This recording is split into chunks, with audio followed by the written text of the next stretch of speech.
Corona, latest news for the UK driving test.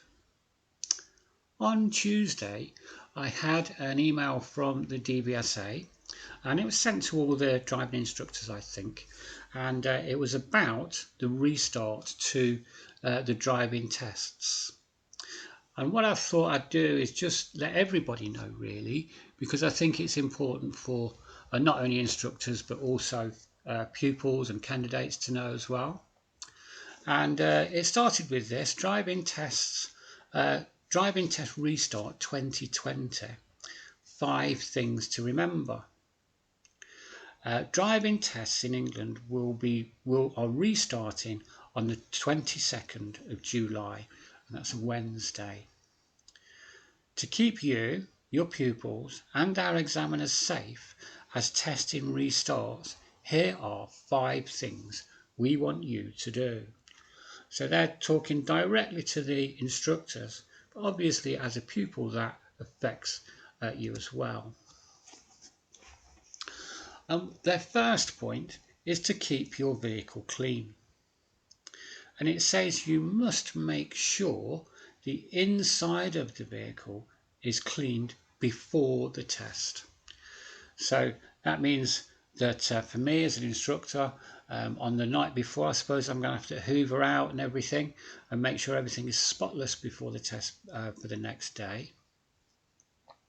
And it also says the examiner will also use an antiviral wipe to clean the passenger door, and anything they'll touch inside the vehicle. I don't think they'll touch too much. They'll perhaps just touch the door. They'll have their tablet, won't they? But I can't see them touching too much else. So I'm not quite sure what that means. Perhaps it's just like a highlighting the fact that they'll be wiping things down. Their second point to remember, the second of the 5 things to remember, is to arrive at the right time.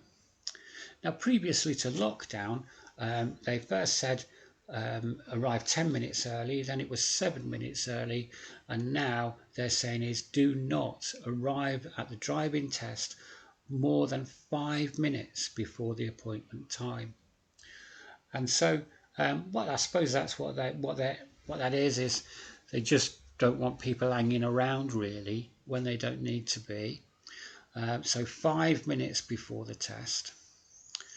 The driving test centre waiting room will be closed to help prevent the spread of coronavirus, but the toilets will be available on request.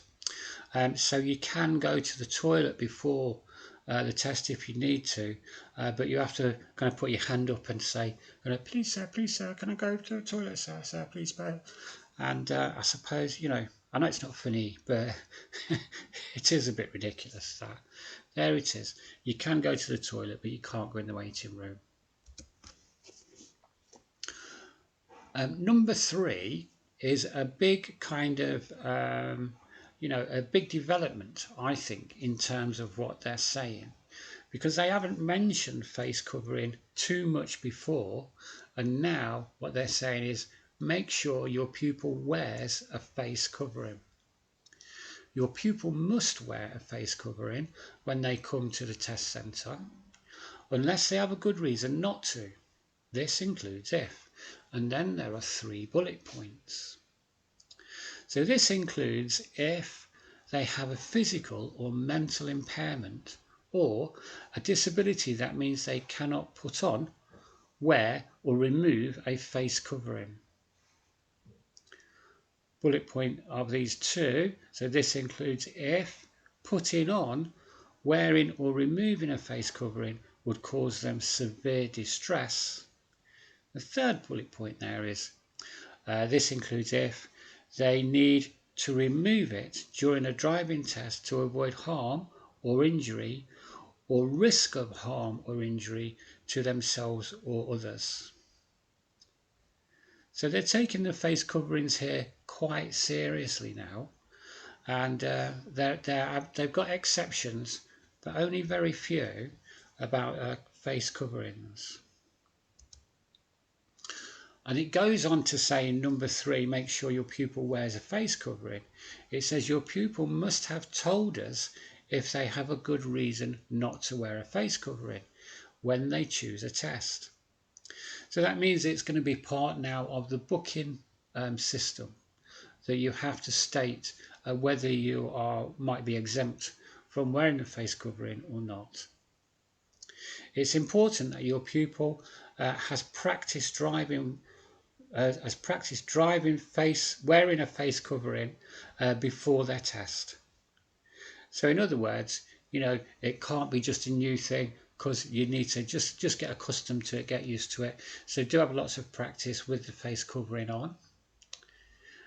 And then what I think is a really important point here is if your pupil has a problem with, so we're talking about in the body of the test now whilst you're driving along, if your pupil has a problem with their face covering during the test, their driving examiner will ask them to stop and adjust it.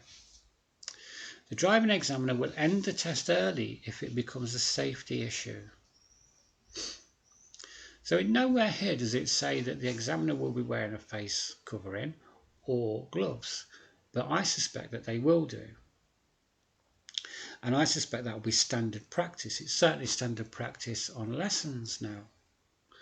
The basic message here is wear a face covering, get used to wearing a face covering, wear it on the test and leave it on, don't take it off. Number 4 in their email to all instructors was check if your pupil should be self-isolating. So your pupil must not come to the driving test if. And then again they have 3 bullet points here. If they have someone they live with who has coronavirus symptoms. So if you or someone you live with has the symptoms, persistent cough and all the rest of it, can't smell or taste, then you mustn't turn up for your driving test. I know that it's expensive and I know you will have booked it, but you mustn't turn up if you have any symptoms of coronavirus. And also, you mustn't turn up if they have been told by the NHS Test and Trace Service that they've been in contact with a person who has coronavirus.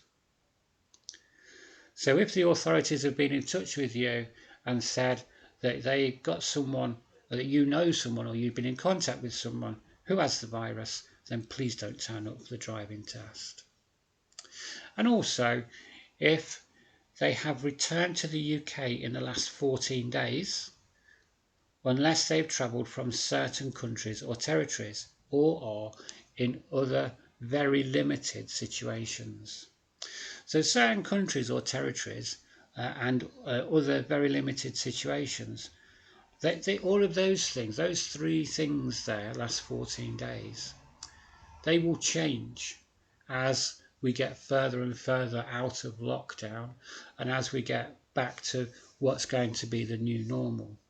So that will be on the gov.uk website, and you should kind of update yourself if you are going abroad, if you're going on holiday prior to the test, or you think you might fall into that category.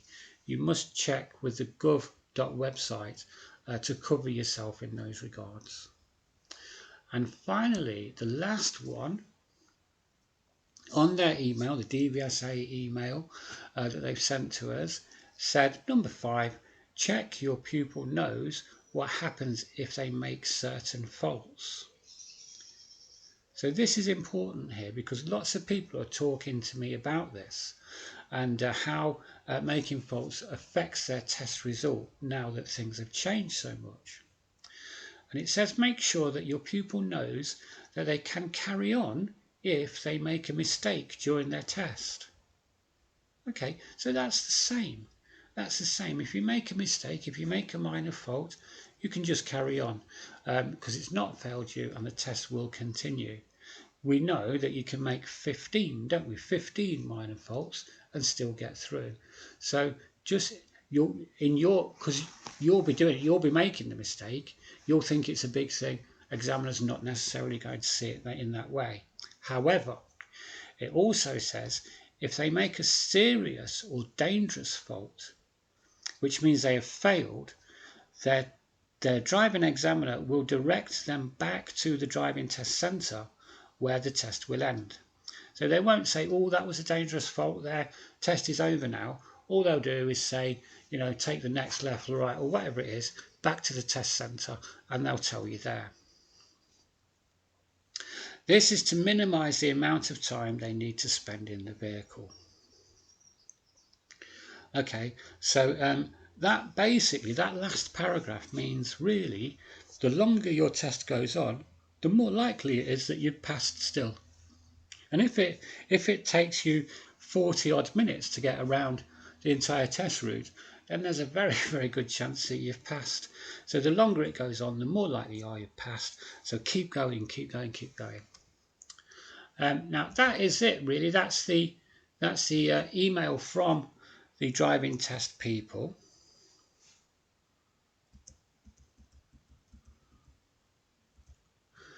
And it's just to remind us that the test is going to start in July, and there's certain differences, and there are 5 of them that we need to look out for, and they've listed them out here. So I hope that helps you, and I hope that you've been able to kind of accommodate all of these 5 things, and there it is. So good luck with it. I hope you pass, and I'll see you in the next video.